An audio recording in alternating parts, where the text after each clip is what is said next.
नमस्कार, city post में आपका स्वागत है। मैं हूं आपके साथ मुकेश कुमार सिंह। बिहार कांग्रेस में इन दिनों बेहद खलबली मची हुई है। हमारे जो खास सूत्र हैं वह बताते हैं कि कन्हैया कुमार को लेकर कांग्रेस के जो बड़े नेता हैं बिहार के, वे डरे हुए हैं। उन्हें पता नहीं चल रहा है कि कन्हैया कुमार चुनाव, अभी देर है चुनाव में, लेकिन चुनावी माहौल पूरी तरह से तैयार है और कन्हैया कुमार किस ज़िले में, किस विधानसभा में जाएंगे, उनको किसी तरह की खबर नहीं मिल रही है। हमारे साथ सिटी पोस्ट के संपादक दीपक शर्मा जी हैं, उनसे ही इसको समझने की कोशिश करते हैं। दीपक जी, आखिर कांग्रेस का जो लॉबी है, एक तो कांग्रेस को कहें बहुत मजबूत स्थिति में बिहार में नहीं ही है। हालांकि 70 सीटों पर चुनाव लड़ने के बाद 19 पर जीत हासिल हुई और भीतर खाने क्या सब चल रहा है, कुछ ने दामन भी छोड़ा कांग्रेस का, कुछ जाने की तैयारी में है। ऐसे में कन्हैया कुमार एकदम एटम बम की तरह नज़र आ रहे हैं। लग रहा है कि सारे नेता उनसे डरे सहमे हैं। इसको लेकर के आप किस नज़रिए से देख रहे हैं इसको? नहीं, सबसे पहले तो जो आपके सूत्र हैं, है ना, वो आपको सही जानकारी दे रहे हैं, क्योंकि मेरी भी बात हुई कुछ वरिष्ठ कांग्रेस नेताओं से। वे लोग यह बता रहे हैं कि कन्हैया कुमार के जो कार्यक्रम बन रहे हैं बिहार के विभिन्न क्षेत्रों में, जैसे वे सुपौल गए थे, मधुबनी गए, वैशाली जाना है उनको, इन कार्यक्रमों को लेकर बिहार कांग्रेस के नेताओं के साथ कोई कोऑर्डिनेशन नहीं हो पा रहा है। वे NSUI के राष्ट्रीय प्रभारी हैं कन्हैया कुमार, और यूथ कांग्रेस के नेताओं के साथ जो हैं उन NSUI और यूथ कांग्रेस का आपस में संपर्क रहता है। तो उनका जो कार्यक्रम है वो सीधे डिसाइड, मतलब एक तरह से अगर यह कहा जाए तो बिहार कांग्रेस के नेताओं को यह बात नागवार गुजर रही है कि कन्हैया कुमार सीधे राहुल गांधी से इंस्ट्रक्शन ले रहे हैं, सीधे दिल्ली से इंस्ट्रक्शन ले रहे हैं, और उनके कार्यक्रमों के बारे में जो बिहार कांग्रेस के नेता हैं उनको जानकारी तक नहीं है कि कब कन्हैया कुमार किस ज़िले में जा रहे हैं, कब कन्हैया कुमार किस विधानसभा क्षेत्र में कार्यक्रम कर रहे हैं। इसको लेकर उन्हें हमारे चैनल और दूसरे मीडिया स्रोतों से जानकारी मिल रही है। तो जब हम लोगों ने बात की तो कुछ नेताओं, वरिष्ठ नेताओं ने कहा कि ये लोन वोल्फ वाला जो कार्यक्रम है उनका, ये इससे कांग्रेस को कितनी मजबूती मिलेगी कि अगर कन्हैया कुमार सुपौल जाते हैं, कन्हैया कुमार मधुबनी जाते हैं, कन्हैया कुमार वैशाली जाते हैं और दूसरे ज़िलों में जाते हैं। बहुत अच्छी बात है, कन्हैया कुमार एक बड़े चेहरे हैं, फायर ब्रांड नेता हैं, JNU के अध्यक्ष रह चुके हैं, डॉक्टर कन्हैया कुमार हैं, बेहद पढ़े लिखे हैं, अच्छे वक्ता हैं, वाकपटु हैं, हाजिर जवाब हैं। लेकिन इन तमाम चीज़ों के बावजूद संगठन तो संगठन है, संगठन को साथ लेकर तो चलना ही होगा, क्योंकि चुनाव तो संगठन ही लड़ेगा, कन्हैया कुमार अकेले तो नहीं लड़ेंगे। तो इस बात को लेकर सबके मन में यह है कि कन्हैया कुमार सीधे राहुल गांधी से, सीधे दिल्ली से, कांग्रेस आलाकमान से इंस्ट्रक्शंस ले रहा है।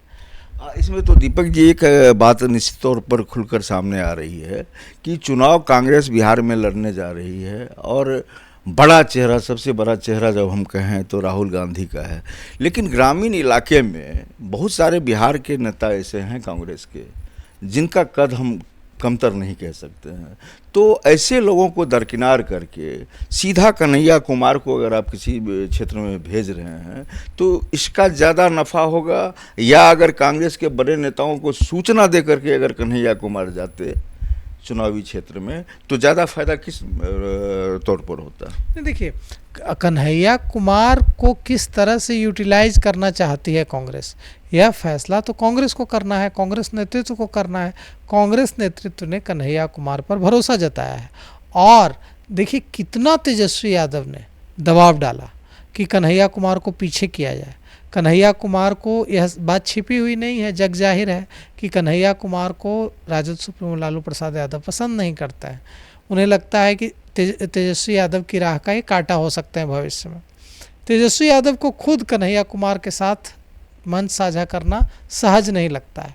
ऐसे में आप समझ सकते हैं, हमारे दर्शक भी समझ सकते हैं कि कितना मुश्किल रहा होगा राहुल गांधी के लिए यह कहना कि नहीं, हम तेजस्वी की बात नहीं मानेंगे और कन्हैया कुमार अब बिहार में सक्रिय रहेंगे, क्योंकि हमारे पास जो सूचना है कि तेजस्वी यादव ने दबाव डाला कांग्रेस नेतृत्व पर कि कन्हैया कुमार को पीछे किया जाए और बिहार विधानसभा चुनाव में उन्हें सक्रिय नहीं किया जाए, लेकिन कांग्रेस नेतृत्व ने सीधे मना कर दिया कि ऐसा नहीं होगा। और कन्हैया कुमार, हमारे पास जो सूचना है उसके मुताबिक कन्हैया कुमार यहाँ से चुनाव लड़ेंगे इस बार बेगूसराय की किसी सीट से, चाहे तिगड़ा से लड़ें, चाहे मटिहानी से लड़ें, चाहे बछवाड़ा से लड़ें, लेकिन किसी सीट से, बेगूसराय की किसी सीट से चुनाव इस बार उनका लड़ना तय माना जा रहा है।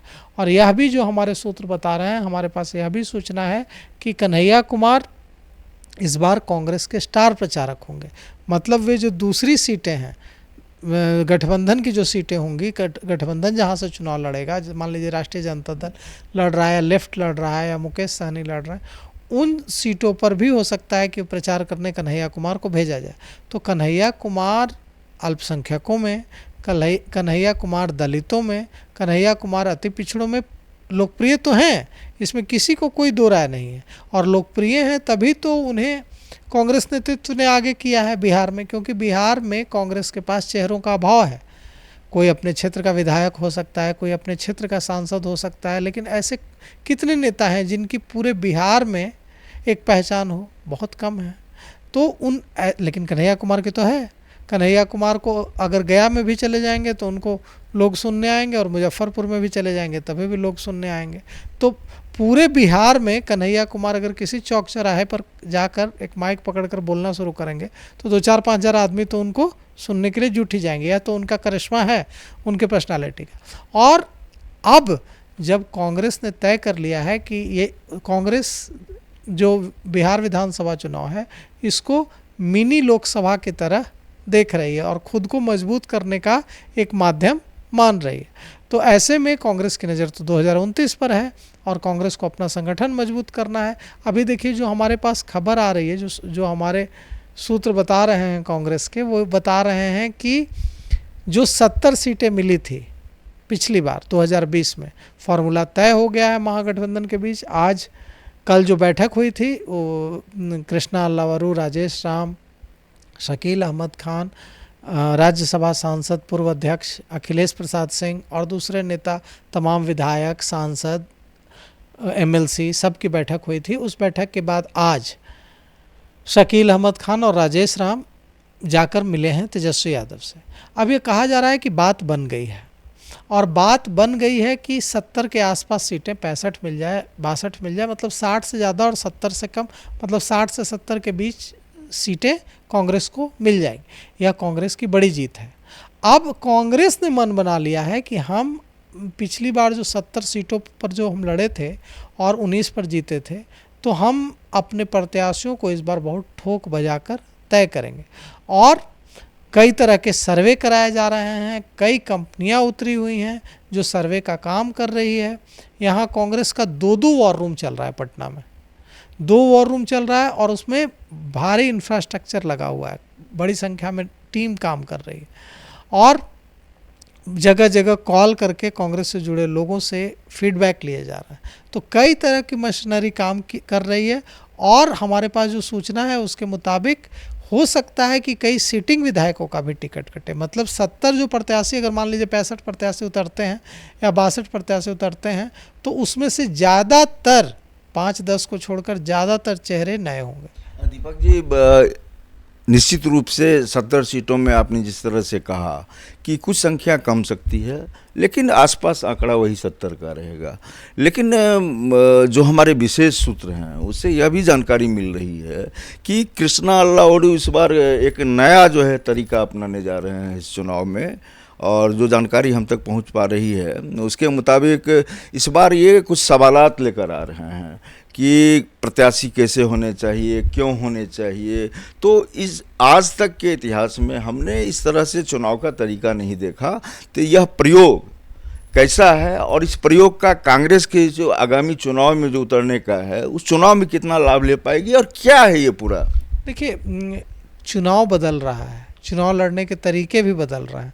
पहले 10-20 साल पहले कहाँ वॉर रूम हुआ करता था, आज वॉर रूम एक रियलिटी है। आज बिना वॉर रूम के कोई पार्टी चुनाव नहीं, अभी चुनाव में 4 महीने हैं, लेकिन 4 महीने पहले से सभी पार्टियों का वॉर रूम चल रहा है। तो तरीका बदला है, कई कंपनियां आई हैं जो इसका काम करती हैं, जो पार्टियों से पैसे लेती हैं। पार्टी, राजनीतिक दल उनको पैसा देते हैं और वो उन कंपनियां उनके लिए सर्वे करती हैं। ये सारा कॉन्सेप्ट नया है। इसी में ये भी कॉन्सेप्ट आया है जिसे कांग्रेस भी अपना रही है और यह भी कहा जा रहा है कि भारतीय जनता पार्टी भी अपना रही है कि कई तरह के सवालों से होकर गुजरना पड़ेगा। एक तरह से आप मान लीजिए कि इंटरव्यू, ये आप प्रत्याशियों के बारे में कह रहे हैं कि उन्हें सवालों से गुजरना पड़ेगा। एक तरह से इंटरव्यू ही देना होगा और इंटरव्यू जो है नेतृत्व इंटरव्यू ही ले लेगा एक तरह से। जैसे कॉरपोरेट कल्चर अब हावी हो रहा है ना पार्टियों में, हर पार्टी में, चाहे भारतीय जनता पार्टी हो चाहे कांग्रेस हो, जो राष्ट्रीय पार्टियां हैं। तो अब एक तरह से इंटरव्यू से गुजरना होगा। जो प्रत्याशी की लाइन में लगे हुए लोग होंगे उनसे पूछा जाएगा कि सबसे पहले, जैसे कि कृष्णा अल्लावरू पूछ रहा है, उनसे जो कोई अगर टिकट मांगने पहुंच रहा है तो सबसे पहला उनका सवाल होता है कि अगर आपको हम टिकट दे देंगे तो आप कितने वोटों से जीतिएगा। उनकी आंखों में आंख डाल के पूछते हैं वो। तो वहीं अगर आपका कॉन्फिडेंस गड़ाया तो वहीं आपके टिकट का जो सपना है वो टूट गया। क्योंकि अगर आप कि नहीं, अगर आप कह देते हैं सीधे सीधे कि नहीं मेरे सामने वाले की तो जमानत तक नहीं बचेगी, तो वहाँ आपको पॉइंट मिलता है। अगर आप लड़खड़ा जाते हैं, आप कहते हैं कि हम मजबूत कॉन्टेस्ट देंगे, हम मजबूती से लड़ेंगे, जीत हार तो सब होती रहती है, वहीं आपका माइनस हो गया। और भी कई तरह के सवाल हैं।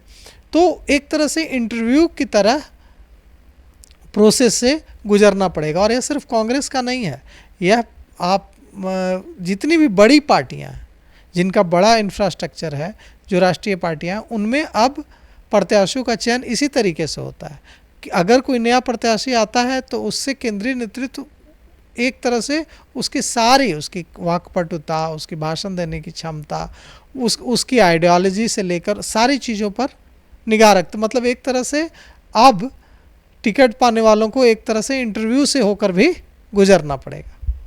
तो देखा किस तरह से हमारे संपादक ने साफ कर दिया कि अब चुनाव का तरीका जो है बदल गया है और आगामी जितने भी चुनाव होंगे, जिस तरह की तस्वीर अभी सामने आ रही है, वह नए नए तरीके से और नई नई तकनीक के साथ चुनाव जो है अब लड़ा जाएगा। लेकिन जहाँ तक कांग्रेस का सवाल है तो बिहार में सबसे बड़ा चेहरा कन्हैया कुमार का है और कन्हैया कुमार के चेहरे से ही चुनाव कांग्रेस बिहार में लड़ने जा रही है। इस खास बातचीत में इतना ही। आप बने रहिए सिटी पोस्ट लाइव के साथ।